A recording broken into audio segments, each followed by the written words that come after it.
144, 144, thousand, 144, 144, thousand, 144, 144, thousand, 144, 144, thousand. Chosen, chosen, chosen, chosen, chosen, chosen, chosen, chosen, chosen, chosen, chosen, chosen. Apple love is out and installed it to the sky. The wings are right and I put that on my guy. Apple love is out and installed it to the sky. The wings are right and I put that on my guy. Heart of a king, blood of a slave. The prince of the power, I'm possessing all the traits. Mental slavery, I'm just breaking through constraints. And you pseudo prophets, we just doing what you can't. Cause I only fear God, my nigga. I only fear Yahweh, my nigga. We ain't scared. I ain't your local pastor, my nigga. We tell. I got another precept, my nigga. Here comes the zoom, zoom, witches on your broom, broom. You ain't got.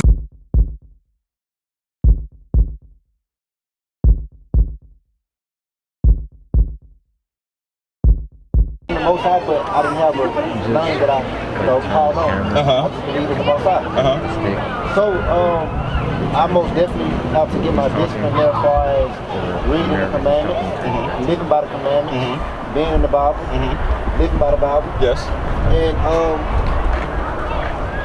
it's like I really can't ask any questions because I don't really know where to start because I don't have I guess I say I don't have that discipline as far as in there just really. So I don't know how to, Okay, so based off what you said, what is some of the things that you believe that, well, first and foremost, where did you come from? Christianity, Islam, what was you into? Christianity. Christianity. What denomination? Denomination? Yeah. Baptist, what? Catholicism? I'm gonna be honest, I have no idea. You don't know? So you were just in it just to be in it, but you really wasn't like in it, doing nothing. So you know of God, but you don't know who God really is, what you're really supposed to be doing, but your zeal got you wanting to do it. Yes. Got you, heard. Well, like I say, most of our people, we have a zeal for God. That's what the Bible says. All our people have a zeal for God. We want to please God. We naturally do that by spirit. It's just in us. And the Bible just says your spirit will confess to where you believe if you actually fit into these categories right here. You know what I'm saying? And you're a Judite. You come from, your father come from the transatlantic slave trade or anything? Or is they from, what, Haiti, Jamaica, what are you? The most I can say is African American. So, okay, African American. That's the most you can say. Your father is born and raised here. I'm behind. I'm here to learn. And I'm here to ask questions as I go. Got you. So we're going to try to lead you where you need to go because we can lead you to the water, but we can't make you drink. You know what I'm saying? So my thing is to lead you to the water. Right now we know the living water is in this book. We know that for sure. So my thing is I need to know where you at so I can meet you there and take you where you need to go. So that's why I was asking, do you have any questions? Because I know during the beginning courses, there's always questions that pop up because we don't know. We hear different things from different people, different camps, and the thing is, if you have any questions, let's iron out some of the wrinkles. The small wrinkles, it ain't even gotta be major questions, just small wrinkles. Like for one, what does the Bible say about prayer when you eat your food? It's small stuff like that if we can get these type of questions out the way, we can get into the deeper food and the deeper questions later. Right now, let's get the small questions out the way because you might not know all the laws, but you know there's 613 laws. So therefore, you need to start figuring out where the laws at, how to acquire these laws, and what laws I need to do because what's prevalent to me or what might not be prevalent to me. Like the woman menstruating, she has certain laws that she has to abide by that you don't have to abide by because you don't have a cycle. You see what I'm saying? But that's still part of the 613. But you should know them. Why? Because one day you might have a daughter. One day you might have a wife that you need to direct her in the right path, in the right way. So you have to know these laws. The 613.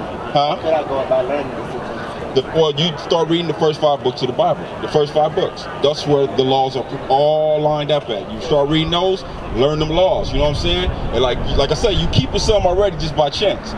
Growing your beard out, wearing your fringes. You know what I'm saying? Do you know the law of mixed fabric? I don't. You don't know that law? Get the mixed fabric. Get that one. Like, it's a lot of laws, small laws in here that if we learn it, it starts changing our direction in life. Because if that zeal there that you have, it's gonna push you to do everything in the right way. Because that spirit is gonna push you where you need to be. But the thing is, you still have to know them. Because it can't do it if you don't know it. It's just that simple. So you got it. What you getting?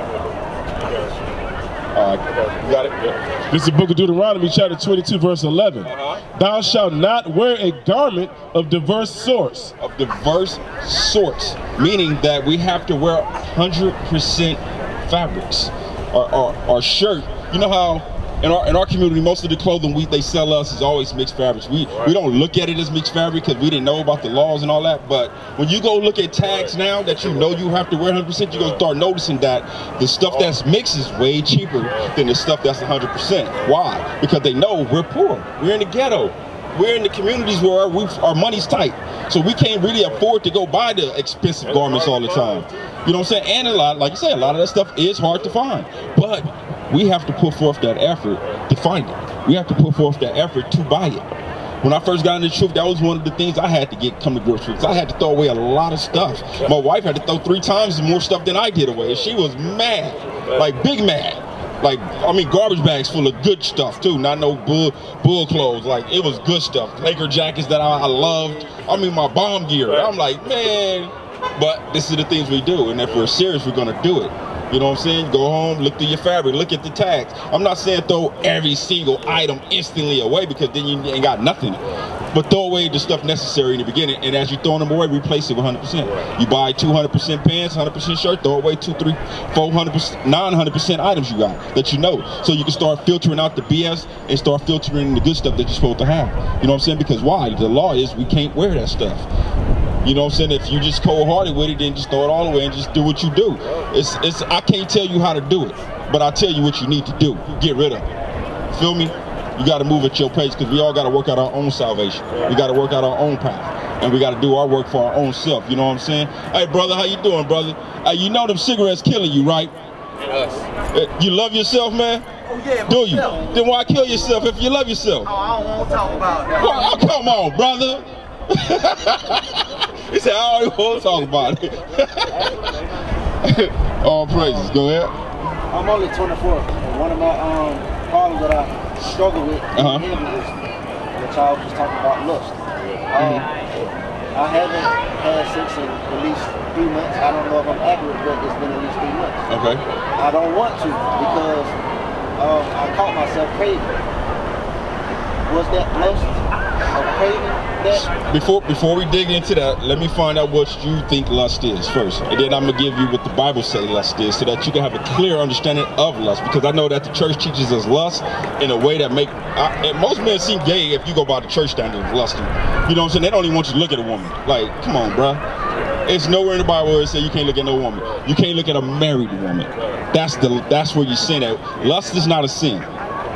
First and foremost, you know what you did? No? I'm just throwing stuff Hold up. on. No, I'm trying to help him with the lust thing. Where Christ speak about lusting after a woman, that's adultery. And then that's that one, but I need the one where it talk about lusting where it's not a sin. Where you can see it's not a sin to lust. I think it's in Psalms or Proverbs. Yeah, but according to the Bible, lusting is not a sin, brother. It's a sin when you allow your lust to control you fully, where you can't hold yourself back from the lust. You know what I'm saying? When you know it's something that the God said don't do, but that lust drives you to do it. That's when it becomes a sin. Other than that, if you can control it, you good. You're gonna lust. Strongly wanting something is a lust. If I love coffee and I'm addicted to coffee and I have that craving to get coffee every time I see coffee. Now, if I submit myself to it every time I see it, yeah, I'm weak as hell. But am I in sin? No. But I should be able to control myself to not have to have it every time I see it. You understand what I'm saying? These are the things we have to do. Now, when it comes down to sexual desires in women, it's a whole different little level of it. But the thing is, like I say, it's just about mainly women. You got that? Yeah. This is the book of Matthew, chapter 5, starting in verse 27. Ye have heard that it was said by them of old time, thou shalt not commit adultery. But I say unto you that whosoever looketh on a woman to lust after her hath committed adultery with her already in his heart. See that? Why? Because lusting after a married woman is sin. That's already, you committed adultery spiritually, basically, because you're thinking about doing all this nasty stuff with this man's wife, and you know that's that man's wife. That's where the sin comes in. That you can lust after a single woman, bro. If she ain't got no husband, you can lust after her. It's not a sin there. Because how other way are you going to find your wife if you don't like her or not sexually attracted to her? That makes sense. The church teaches us the opposite, that's why we got a lot of effeminate gay men running around here right now. Because they scared to lust after a woman, because the church didn't talk to them since they were babies that if you look at a woman and you desire her, you're going to go to hell. That's not even true. There's no such thing as hell, bro. That's a Greek mythology. That's something that's made up in the Greek culture that they passed on and added into Christianity. Why? Because Catholicism, which means what? Universal. They wanted to bring everything together, the pagan religions, the non-pagan religions, plus Christianity and every other religion. They want to bring it together to where everybody could feel comfortable accepting it and being under that umbrella. So they put all kind of stuff in there that made it acceptable and flipped it to make it seem like it's cool, just like Christmas. Jesus' birthday. The Bible condemns you worshiping birthdays. So why in the hell will we celebrate the most holiest man on the planet birthday under the religious umbrella? It makes no sense. And then they changed it and made it Christmas. All that is the winter solstice. That's all it is. You're just worshiping one pagan god to another one. I have another question for you. Temptation. Besides where I come from, I used to live differently. And my generation is not too many like me that want the truth or want to see the truth or want to live by the truth. And how do I go about knowing that I'm still surrounded by so many of that temptation to, I guess, keep it in order, keep it in control, to where I don't... To keep you in control or to keep those around you in control? I guess keep me in control, because I know as you really can't control another man. So to keep me in control, I'm saying to keep me in control. But the first and foremost, y'all can put precepts about temptation. But I'm gonna just tell them straight up about it, bro. Temptation is gonna be everywhere, bro. The Bible tells you when you come into this truth, prepare your heart for temptation, because you're gonna be tempted. It's just that simple. You have to understand that it's our job to stand firm in the truth, no matter what temptation comes our way. That's your job. It said endure until the end. That means you're gonna have to face a lot of stuff before you get to that end, and don't tap out, nigga. It's just that simple. Stand firm, 10 toes down, just like you did when you were wicked. For the stuff you were doing when you were wicked, you was 10 toes down. Nigga, I ain't snitching on no nigga. I'm not killing, I'm not taking no vagina from no girl. It's just certain beliefs and values that you should have that you ain't never gonna go against. Same thing with this truth, bro. Except you should fight 10 times harder than what you did in the wickedness. What you got percent? This is the book of Sirach, chapter 18, verse 30. In the GNT, it says, don't be controlled by your lust. Keep your passions in check. If you allow yourself to be satisfy your every desire, you will be a joke to your enemies. See that? If you submit, hey, why does bro? Hey, tell that nigga stop touching the car, bro. Hey, stop touching my car, bro. You gotta ask for permission. Don't touch my car. You can take a picture, but don't touch it. Thank you. And don't touch that one either. Those are both ours. Don't touch your cars. Thank you. Appreciate it. No fingerprints, no scratches. Wow. But yeah, bro, you know what I'm saying? Like them, they couldn't control their lust and their temptation right now. They just wanted to be on that vehicle and take a picture so they could sit at home and lie to their people. You know what I'm saying? You have to be able to control it. They just make themselves a joke to their enemies. We laughing at them. See how scripture come to life? God does it all the time. The thing is, you gotta not worry about the world, bro. When we come in the truth, the world gonna flip on you, bro. That's just how it is. What Christ say? Get that? What Christ say? Don't worry if the world hates you. They hated me first. You know what I'm saying? When we do the Lord's work, everybody that's against doing the Lord's work is gonna be your enemy. It's just straight up. Your mama, your daddy, your cousin, your brother, your homie that went and did all the licks with you, that put it down with you, roll with you to death, nigga, but he ain't gonna ride with you in life. And I was just, so bro, that's how my life started going. The moment I started kind of trying to find my purpose on which route to go, I started going the good route, and I lost a lot of friends. You're gonna lose them all. Damn near all. Yeah. Only the ones you probably keep is the ones that's willing to come cross over and do what they did because they really was in the spirit too. They just was ashamed or scared to do it and used the catalyst to push them over the edge. You understand? You got that precept? Baruch chapter 4, verse 28. For as it was your mind to go astray from God, so, being returned, seek him 10 times more. Yeah. You know what I'm saying? Don't worry about it. Just do you, bro. Do the will of the Lord. Learn everything that you need to learn when it comes to this Bible, so that when you do make your argument, you got a firm argument to argue with. You know what I'm saying? You know what you're talking about. You know what you're doing. You know what God wants from you, and you're trying your best to do everything that you know you're supposed to be doing, huh? This is the book of 1 Peter, chapter 2, verse 11 in the CEV.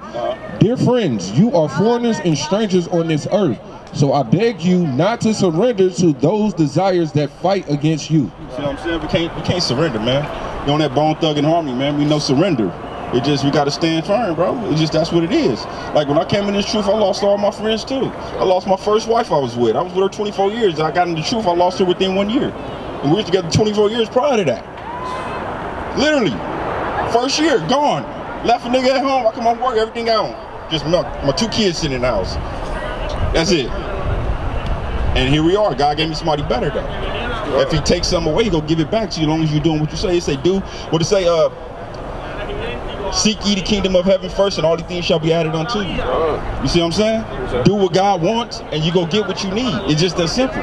Go ahead. Sirach chapter 2 in the GNT. My child, if you are going to serve the Lord, be prepared for times when you'll be put to the test. Be sincere and determined. Keep calm when trouble comes.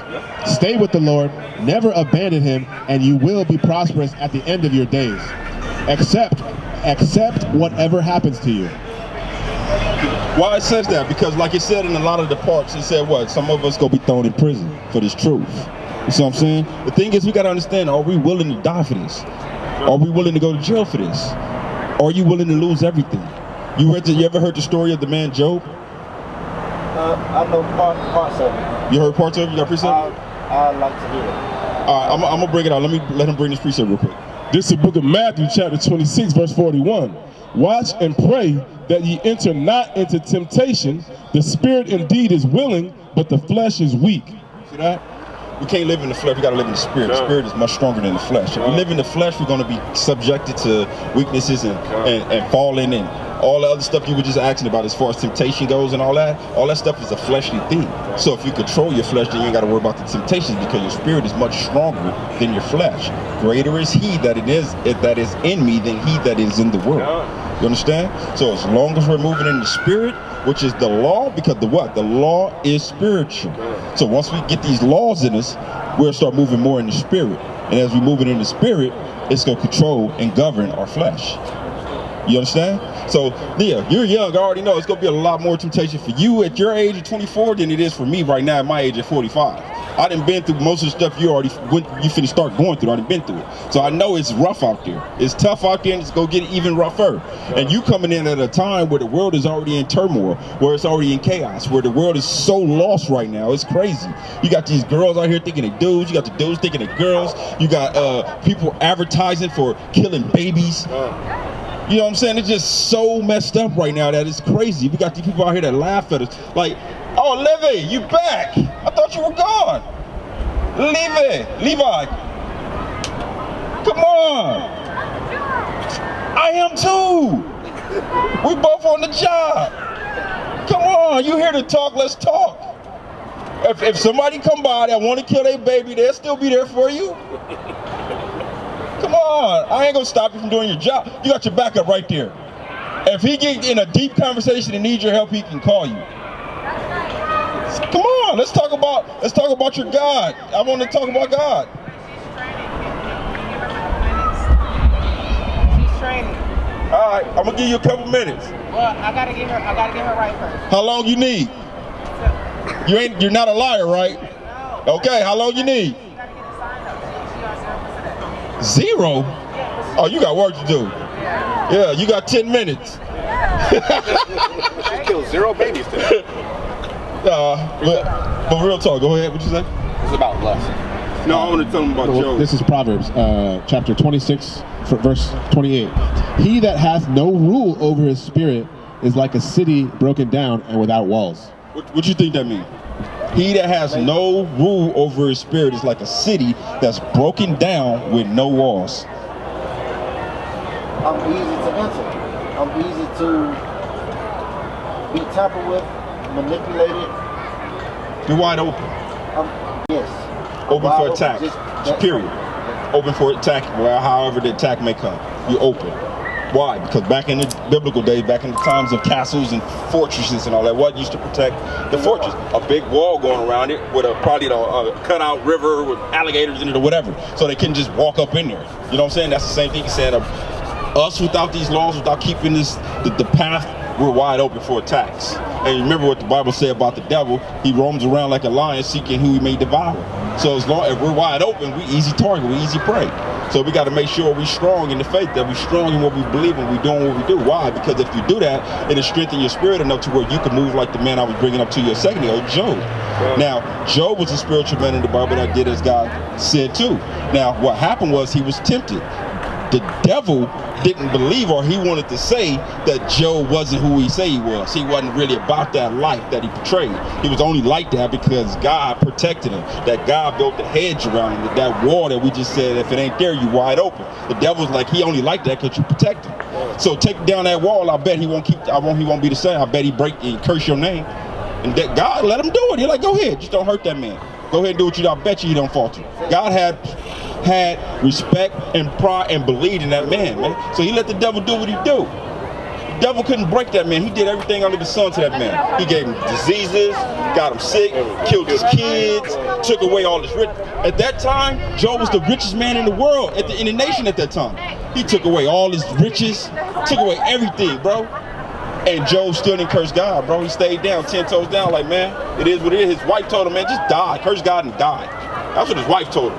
The man was like, nah, you tripping. He stayed down. That's what we got to do. We got to stay down with that same energy, that same faith as Job did, even when he was faced with everything that was against him. But guess what happened in the end when he proved himself? God gave him everything back 10 times. Everything else was back. All the material stuff that he lost, he got all that back. He got his health back. He got his bread back. You know what I'm saying? He got his happy life back. And the wicked ass kids he had was gone. Because they were wicked. They were wicked. You say he got better kids? Better kids. He did get better kids? How many kids did Job have after that? He definitely has and they all kept the commandments. They weren't like them wicked ass ones that got murked, huh? That's crazy. God gave you everything back. He hold true to his word, bro. And that's the thing. We got to understand, the Bible said God and Christ and everybody else is melanated people, bro. We know how we move when we move. We move with direct energy and direct force. And we don't play games. Like he said, we are the salt of the earth. We are the flavor of the earth. We bring everything to a point to where it's uncomparable when it comes to these other nations trying to do what we do. It's just that simple. Ain't no white man ever in history flying to the rim like LeBron do. It just not happening. I don't give a damn if he can dunk. He ain't dunking like LeBron. He ain't dunking like Kobe did. He ain't dunking like Vince Carter. I'm just saying he not. They ain't sky hooking like Kareem. It's certain things that we do that they can emulate or try to copy. They just not gonna get it right though. No matter how they do it. Just like now, you got these mugs out here talking about they the Jews, Jewish, Israeli, this, that, and the third, right? They don't do it like we do. Why? Because when we do it, look what we do. We really keep the laws. We really come out here. We really teaching. We really preaching. We really putting God on the pedestal and letting them know, like, nigga, God above everything. What are you talking about? What are you doing? Condemning and cursing out the wicked. They ain't doing that. They celebrating the wicked. They got the biggest gay parade in the world in Israel right now. You know what I'm saying? It's like, it don't make sense to me that they can sit here and want to contend against us about what we say we are. But when we say we Christian, ain't no argument. We say we Islam, ain't no argument. We say we Buddhist, ain't no argument. We can say we any religion in the world and ain't nobody gonna give it down. But as soon as we say we the Jews, all hell break loose. All hell break loose. Hey, a billionaire became a broke nigga overnight. Cause that nigga said I'm a Jew. Like, how is that possible? How is it that I got $1 billion, you could just hit a button and take my money that I earned? It's ridiculous how much control and power that they have in this world, bro. But you gotta understand that the Bible said what? The earth is given into the hands of the wicked. So of course they gonna do wicked shit. That's just what they gonna do. And then they teach us all the wrong stuff of the world. Now, is it a bad look to say swear words? Maybe so, yes. But is it a sin? No. I can say that if I want to. But they teach us this bad. Oh, you can't say that. You're evil. I'm not evil. How am I evil because I said shit? I can teach you about everything that God say. Because what it say, he said, he who say he knows God and keeping not the laws is a lie. And the truth is not in him. It's just that simple. You know what I'm saying? He didn't keep the commandments. You know what I'm saying? He said, get away from me, he who break God's laws, workers of iniquity, get away from me. I don't know you. So you want Christ to know you, so therefore we need to keep these laws, bro. We need to make sure we're learning these laws. And now you know, for one, you got to look at your tags when you buy your clothing, bro. If it's mixed fabric, don't buy it. If you have a chance, don't. If you accidentally buy it, take it back. It's gonna happen a few times till you get used to it. I'm trying to tell you, it's gonna happen. You're gonna be thinking you see one thing and get home, be like, oh man. Or you just checked everything, forgot to check this. Or the shirt or the tee was so bad, you wanted it so bad, you didn't even look. You just bought it like, oh, this is dope, I need this. I've done that. Got home, was like, oh. Right. It's gonna happen, bro. Out your fit. But when that happened, you gotta think about it. That's a test, bro. You're being tested, bro, because you really wanted that shirt, bro. And you didn't look at it. And then when you looked at it, it was like, I just gotta wear it for this one night though. Bro, you know you ain't supposed to wear it, don't wear it. It's just that simple. Even if you have to give it to a heathen. Because it ain't a sin for them to wear it. It ain't a sin for them to eat roadkill, but we can't eat roadkill. There's things that we can do that we can't do that all the other nations that's not us can do. Let me bring his out first. Here's one that's gonna happen to you a lot. You're gonna order some food and there's gonna be bacon in it. Oh my or God. pepperoni on it. I got a guy like that a couple It's gonna times. happen all the time. But here's what you don't get to take the bacon off and then still eat the sandwich. Yeah, I've done that before. I ordered a burger at a spot. The whole thing. It didn't even have bacon on the burger. But when you open it and finna eat it, it's bacon on the damn burger. I'm like, what the hell is this? Just throw it. You can ask him. He didn't see me throw whole burgers out the window while I'm driving. I don't want to say on camera I was littering, but I was just so mad.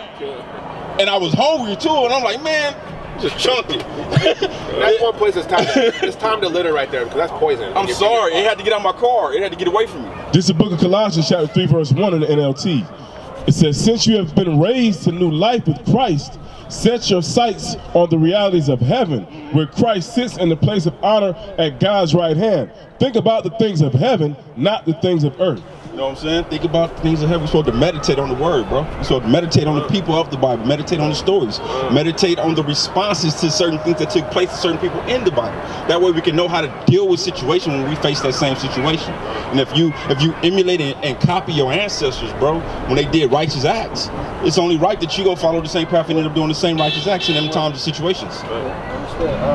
What you said we got to meditate on the word. Mm-hmm. Would that be studying?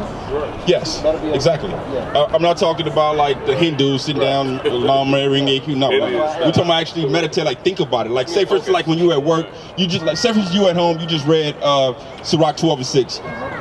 God hates those that sin, basically. So while you're at work, you just think about that. You know, you're meditating on it. You think about Sirach 12:6. You know, God hates those that commit sins. He hates the haters. He hates sinners.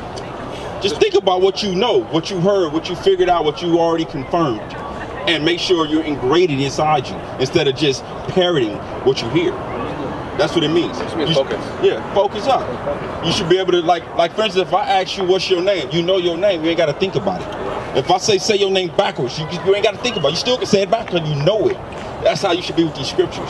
You should be able to say any scripture that you say you know, frontwards, backwards, from the middle to the outside. You should be able to understand it because you didn't meditated on it, you didn't thought about it, and now you know it truly. You know it spiritually, physically. You know what I'm saying? You got the verse down pat. Ain't nothing nobody can tell you to prove you nothing else. And you probably didn't found precepts that go with it to confirm what you're saying, because what? Let the matter be established by the mouth of 2 or 3 witnesses. That means through the prophets, through the law, and through, you know, other avenues that we can figure out that confirms what the prophets and the law is saying. You understand? Psalms chapter 1. Blessed is the man that walketh not in the counsel of the ungodly, nor standeth in the way of sinners, nor sitteth in the seat of the scornful, but his delight is in the law of the Lord, and in the law he doth meditate day and night. You know what I'm saying? So basically just don't try to surround yourself with people that's just doing utterly wickedness. If you see a gang of wickedness with the people you chilling with, separate yourself, bro. Now, if you can testify to them and get them to come over and you teach them the Bible and they want to hear it and they listen, that's different, hang out. But if they're not trying to hear what you're saying about the wickedness they're doing, and you tell them like, bro, that's wicked, you can't do that. You gotta go, you gotta shake the dust if you can get on. I lost the mother of my son today. I was with her for 5 years. We was around someone. We was around a couple that wasn't doing God-like things. So, you know, I came to her. I didn't know much about the word, but I felt that I knew, you know, the man's supposed to be for his family, the woman stick by her man, and the woman take care of the kids, we take care of this Corinthians. as a whole. Well, I brought that to her. You know, like, hey, that's funny. We a family. We need to focus on what we're supposed to focus on. I got put out, and since December, this is where I've been here. That's crazy. I actually had the same situation happen to me when I first got in the truth, honestly. You got it? The order, Christ is the head, man is the head of the woman. I brought that exact same precept out to my first wife, the one I told you that left me. I did the same thing when I got in the truth. Bring it out real quick. This is the book of 1 Corinthians chapter 11 verse 3. I'm gonna tell you what she said. But I would have you know that the head of every man is Christ, and the head of the woman is the man, and the head of Christ is God. My first wife, she used to smoke a lot of trees, basically. And when I got in the truth, I stopped smoking trees. And I tried to tell her she needs to stop smoking trees. So what she used to do is every Sabbath day, she started arguing with me. That night before the Sabbath come in, she started arguing with me so we could be beefing. And then when the Sabbath come in, she goes in the bathroom. I mean, 10 years together, 14 years married.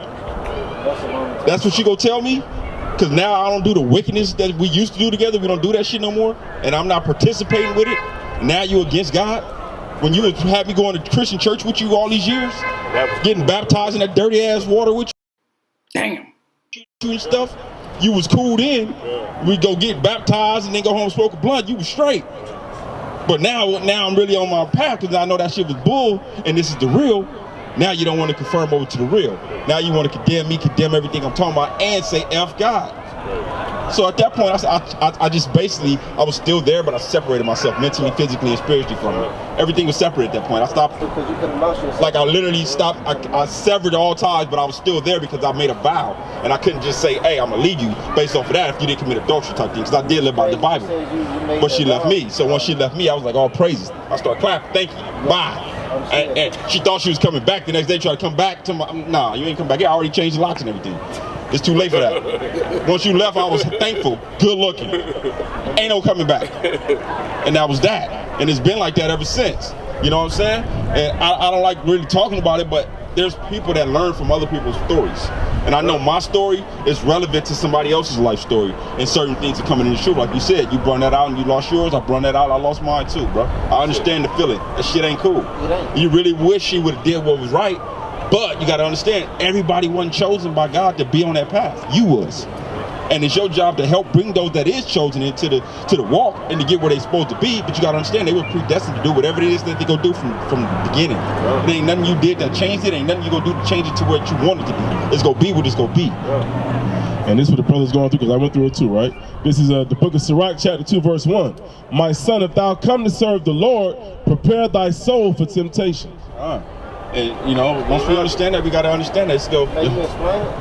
May you explain You that? want to break that down? I mean, Just what he was saying, I mean, because I went through the same thing. And that temptation is anything that'll take you backwards.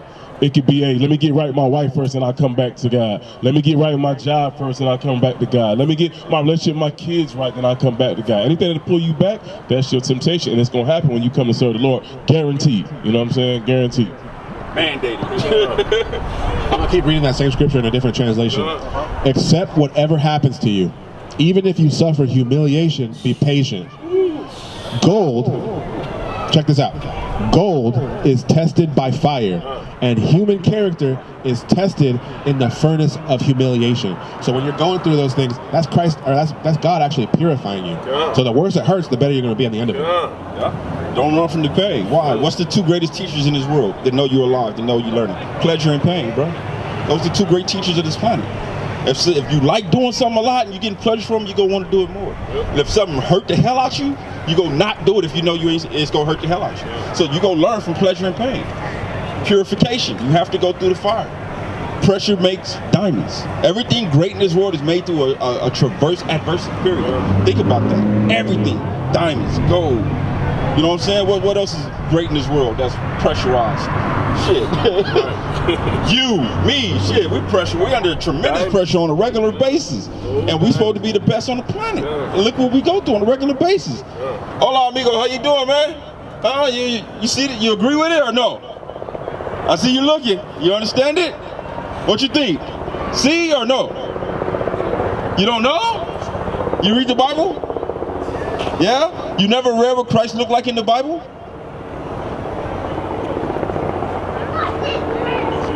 Oh, ¿tú hablas no English now?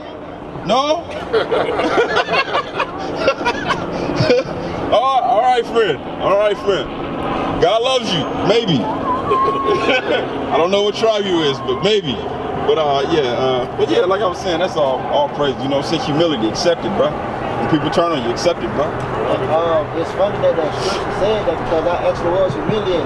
Like I was frowned upon by the couple that we was around, and by her I was a party pooper. That's what they said. Hey, since I got the shoe, guess. You know, kind of check, but you was like, you got it. Before I got in this truth, I was the greatest.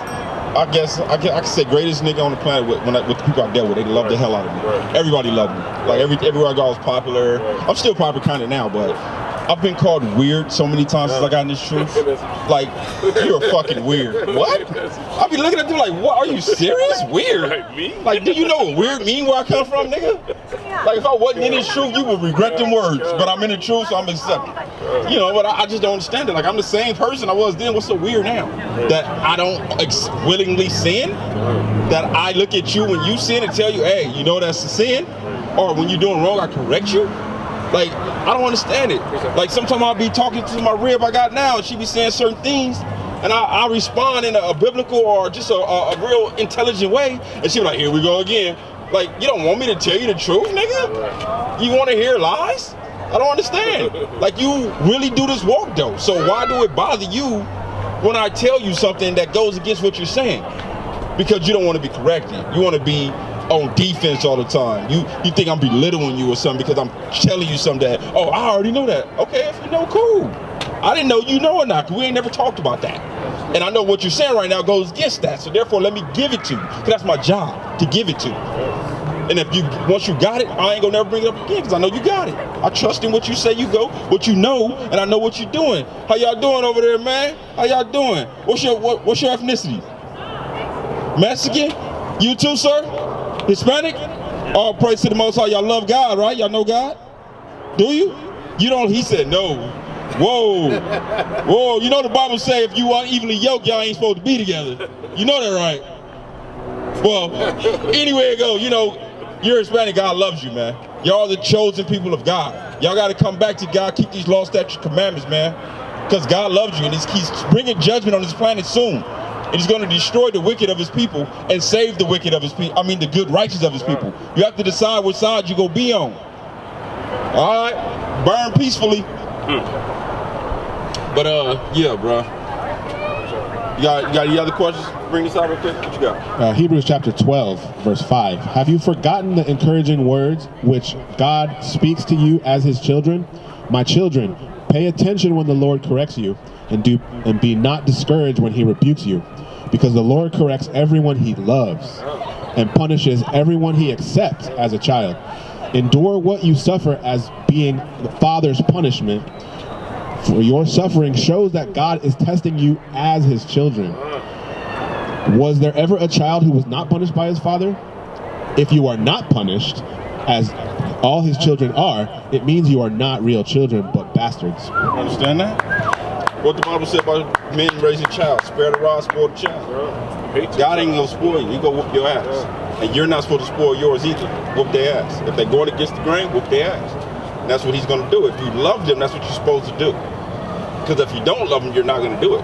Because the Bible defines loving your brother as what? Correcting them when they sin. If you see them going off, you're supposed to correct that brother. You're supposed to tell that brother. Because if you suffer him to sin, you hate him. And if you hate him, you're a murderer. And if you're a murderer, you know what you got coming. We have to do that. No matter how they feel about it when we do it, just do it. They can call you weird, they can spit on you. It's gonna happen. I know brothers in the truth that got spit on and all kind of stuff, bro, for this truth. Like, it's brothers that really suffered to suffer, just to come out and tell you God loves you. You know what I'm saying? Some others go through it, some don't go as much through it, but you gotta understand, we don't know which path is for you yet. You don't know how far or how deep you gonna go into this and how much you gonna have to suffer to get purified. Other people gotta go through way more to get purified. You know what I'm saying? I had to go to prison for 15 years to learn to do right. I learned though, and I do right. I had to sit down on my pockets for 2 years. My back went out. I couldn't even walk for 2 years, bro, before I got into this truth. Look at me now. I'm standing up and preaching God. But before that, I was in the bed watching YouTube. That's how I got into the truth. Couldn't walk. I'm sitting at home looking at YouTube, and then I ain't even gonna lie about it. I'm looking at YouTube for all the wrong shit. I wasn't looking for nothing positive at that time. I was still in the world. I'm looking at booty shaking and all kind of stuff going on. I ain't even gonna lie about it. That's what I was looking at. And for some reason, somehow, a video popped up with this man talking about God in the Bible. I can't remember the brother's name. He do agriculture now, but the bald-headed dude with the glasses. Same dude I saw. That's what I saw. I seen that and I'm listening to him. I'm like, wow, that's what I believed and thought all this time. But I never heard nobody vocalize it or prove it with the Bible. But I always thought that. But I didn't read it for myself. If I would have read it for myself, I probably would have been saw it. But I didn't. So hearing him, it took me to other things. Next thing I know, my algorithm changed. Now I'm getting videos of different camps, different people, different places all over the world. And next thing I know, I was in it. I'm in it to win it because they confirmed everything I believed already. I believed it. And I've been knew that. I couldn't prove it. And I didn't know if it was actually factual, but now I know it's factual because I'm reading along with them. I'm looking at it for myself. I'm stuck in the bed. Ain't nothing else to do. I can't walk. I'm in pain 24/7, sciatic pain. All kind of stuff going on at that time. Like I'm taking all kind of pills, they ain't helping. I didn't want to take the strong pills. They trying to give me the strong stuff, codeine and all the super duper stuff. I'm like, I don't want it. Just give me ibuprofen. I don't want nothing else. I don't care how bad it get. I don't want it. And they couldn't figure me out, but that's what I stuck to. And the next thing I know, I got the word, bro. I brought my family into the word. I told my wife, which is the one that left me, when I get back on my feet, you need to be doing what you need to be doing, or I'm gonna leave you behind. You just sat down for a reason. Exactly, and that's what I'm saying. Everybody got to go through what they got to go through to get refined. That was my refinement, and it worked because look where I'm at. I'm doing the work. Period. He had a precept before you bring his out first. Yeah, this is what he was saying about what you're going to go through, right? This is 1 Corinthians chapter 4, verse 9. For I think that God has set forth us, the apostles, last, as if it were appointed to death. For we are made a spectacle unto the world, and to angels, and to men. See that? Everybody watching us, bro. The angels, the men, everybody's watching what we're doing, bro. We have to be the example. We have to be the living, walking, breathing testimony of today's time. That's our job. When you say being Christ-like, that means being Christ-like. When they look at you, they're supposed to be able to see the epitome, the whole volume of the book when they see you. Oh, that's a God, that's a man of God. Now, they're going to ridicule you, humiliate you like we said in the beginning, but after a while, they're going to understand that you're 10 toes down and ain't nothing they can say or do to change you. And then they're going to accept you for who you are. And once they get to that point of acceptance, then you know that's when you start influencing. Until then, you can't influence because they got to test you first. They don't believe you saying what you're saying because they remember when you was smoking blunts. They remember when you was running around with guns. They remember when you were womanizing. They remember all that stuff you used to do. So now that you're talking about, oh, holier than thou, I'm a God man now. They like, nigga, please. Nigga, please, nigga. You were just popping codeine last week, nigga, for nothing. You see what I'm saying? So you got to think about how the world sees you. The people that you, let's say a prophet is never loved in his own homeland. Why? Because they know you the best. It's hard for me to accept that you're this good man now when I just seen you beating a woman last week, dragging her down the street. I can't believe that you're saying, oh, God came to me last night, told me to be good, now I'm good. Imagine how they did Paul when he first came into the truth. What happened? He was running around killing all the Christians. Then he said, oh, Christ blinded me, and then now I'm in the Word, and I'm saving Christians. Everybody looking at that nigga like, please, nigga, get him away from us when he tried to kill us. Nobody believed him in the beginning. But once he stayed 10 toes down and proved himself that he's a man of God, look, he got more books in the New Testament than anybody now. You understand? But bring your This is exactly what he just said. Study to show thyself approved unto God. A workman needeth not be ashamed, rightly dividing the word. So don't be in a rush to be a teacher yet. Study first. Otherwise, then they can't mess with you because you know your stuff. At this point, the Bible also says, be not many teachers, because you're going to get a worse judgment if you're not on your game. So study first. Yeah, teachers get it the worst. They get it worse than people that just learn, because it's your job to be the truth, to be the example of the law, to be the epitome of everything that this whole sum and totality of the book. You know what I'm saying? Like Christ was. Now, can you be fully like Christ? That's your job. He said, be perfect. You commanded to be perfect. Now, did you go slip and fall sometimes? He said, righteous man slips and falls 7 times, but gets himself back up. So yeah, there's going to be chaos, confusion, little things going on here and there between times, but you have to stay 10 toes down, read that Bible, know God said what he said, and believe it wholeheartedly. Keep the laws and keep the faith of God. That's the whole duty of man, to keep the laws and keep the faith of Jesus Christ, bro. And make sure you're teaching your people. And if you got a heathen or anybody want to come ask questions about the Bible, give them their judgments too. Tell them what God said is going to happen to them. You know what I'm saying? We ain't against letting them know they finna be washing feet and carrying my wife around in the kingdom. I'm cool with that if you want to know what's going on. I ain't mad. You gonna be mowing my lawns with your teeth. You know, I got some tricks. I got stuff planned for the heathen. I ain't even mad. I got stuff planned. I ain't even gonna lie about it. I got stuff planned. If I, Lord willing, get a place in the kingdom and I get me some heathens, I got some stuff for them to do. Seriously. But like I tell them all the time, they gonna be in the kingdom too, bro. We gonna be in the kingdom. They gonna be in the kingdom. They got a job. We supposed to do certain things. They gonna have to do certain things. Just like now, we have no choice but to live how we live it. We're forced to be in this condition at this point. But during the time of this condition, our job is to remain righteous, to remain the epitome of God and good, an example of what Christ did, even though he was born in the ghetto just like you and me. Nazareth was the hood. Like, people don't even know that. Nazareth, that's the hood. Back then, that was the ghetto of ghettos. That's where Christ came from, the hood, just like us. When he walked around, he was the same thing, but the thing is, he hung out with the criminals and thugs too. But he didn't do what they did. I'm pretty sure some called him weirdo too, until they understood who he was and what he was capable of. Then they started changing everything. Called the carpenter's son. Yeah, they carpenter's son, you know. They called him the devil. He had nicknames too that wasn't acceptable or pleasable to the ear. But he dealt with it like a soldier. And in the end, what happened? He won. He won. Because those who suffer the most is going to win the most in the end. The more you suffer, the more you win. That's how it works in the Bible. If you ain't suffering, you ain't winning. Period. All the children of God suffered, bro.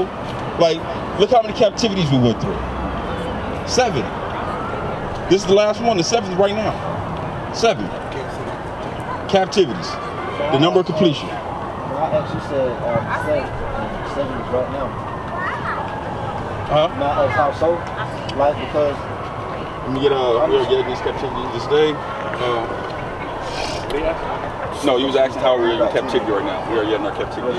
Subject to payment. What's your question again? You said we had seven captivities, and as right now we're in the 7th. I was wondering, how are we in the 7th? How are we in the 7th? Yeah. How are we? Basically, what's the 7th captivity? How are we in it? We are yet in the captivity this day, and subject to payment. Basically this, you gotta understand that the 7 captivities is listed throughout the Bible. You got to book it down, it'll tell you about the beast and different captivities as well. But you gotta understand we were in the Babylonian captivity, the Syrian captivity, Egypt captivity, Persians and Medes, the Greeks, Romans, and then now the revised Roman Empire is what we're in right now. You understand? Those are the 7 captivities. Now, the Bible says that we're gonna have 7 afflictions, right? We're going through 7 afflictions now.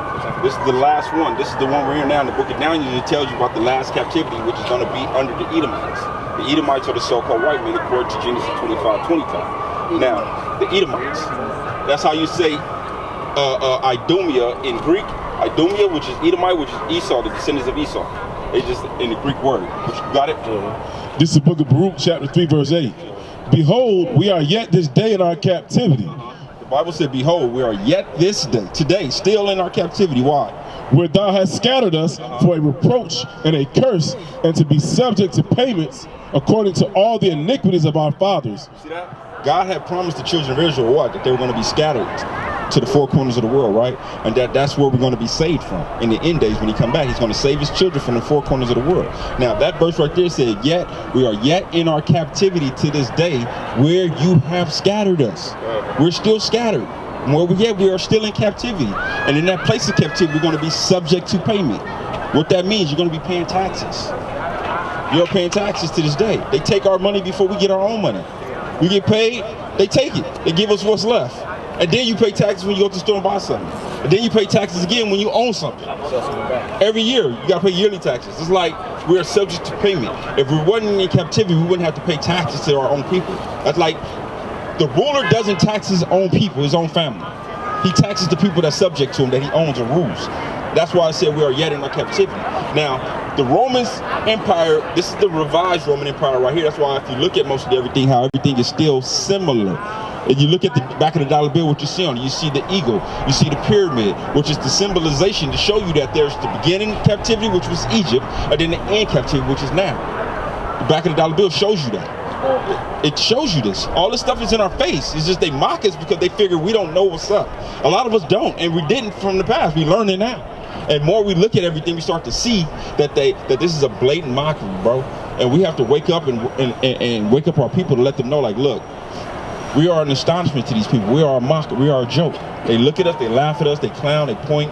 Everything is funny, ha ha ha. Entertain me, sing me a song and a dance. It even says that in the Bible, that they're going to require us to give them songs and dances.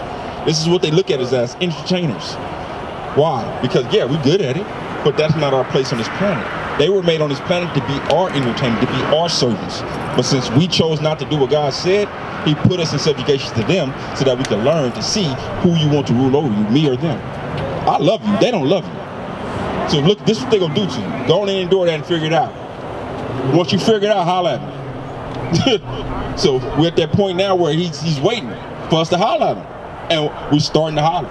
We're starting to cry out again. Because what happens when we cry out, he starts hearing us. And when he starts hearing us, he sends his people to come save us. Go ahead. He was talking about us being in captivity here with our brothers, right? So this is the book of Jeremiah chapter 3 verse, I'm going to start at verse 18.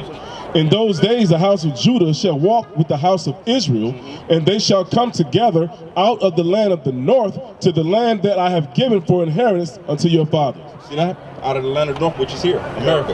Azareth, that's what they call it in the Bible, Azareth. The land of the north. The northern kingdom and the southern kingdom is going to be saved out of captivity from the same place together when Christ comes back. And this is the only place on the planet where the northern and southern kingdom is together. In the time of even when you go in the Bible, they were never together. They was always separated. They was in captivity in Syria, we was in captivity in Babylon. You know what I'm saying? Even back in the days when Christ walked over, there was a few of them scattered over there, a few northern kingdoms, but in totality, the kingdoms wasn't there. They were already over here in America. We was in Christ's time. Who was over there in Israel? Just the Jew, Benjamin, and Levi. Those are the only three tribes that was over there. That's why in the book of Revelation when they say he scattered the 3 stars, because we are the 3 stars that was left over there. Everybody else was already over here in America. In the Syrian captivity, the northern kingdom left already. They had already came over here. God had already divorced them, and they had came to America to try to keep the laws and stuff. But when they got here, they was more wicked here.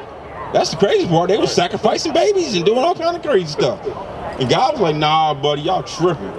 So, you know, things went down the wrong way at times, but ain't nothing God didn't know already. He already knew what was going to happen. It was all written from day one. Just like it was written that you go come into this word, you go understand this word, you go teach this word, and you go bring other people into this word. If that's your path, that's what's written. There ain't nothing we can do to change that. We just have to do what we got to do, stay 10 toes down, and make sure we continue to seek the truth by any means necessary, even unto death. That's it. If you do that, you're going to be straight, bro. Keep the laws, learn all the laws, study. This is your time to start learning the laws, though, for sure. This is the time you start cracking them 5 books open. Don't even try to go into the prophets right now. Don't even try to go into all the revelation breakdowns and all that. If you get in, you learn it, cool. But don't rush into that. Read them first 5 books and make sure you understand them laws. You should be reading that and asking questions about them laws, like what does this mean? What is this saying? What is that talking about?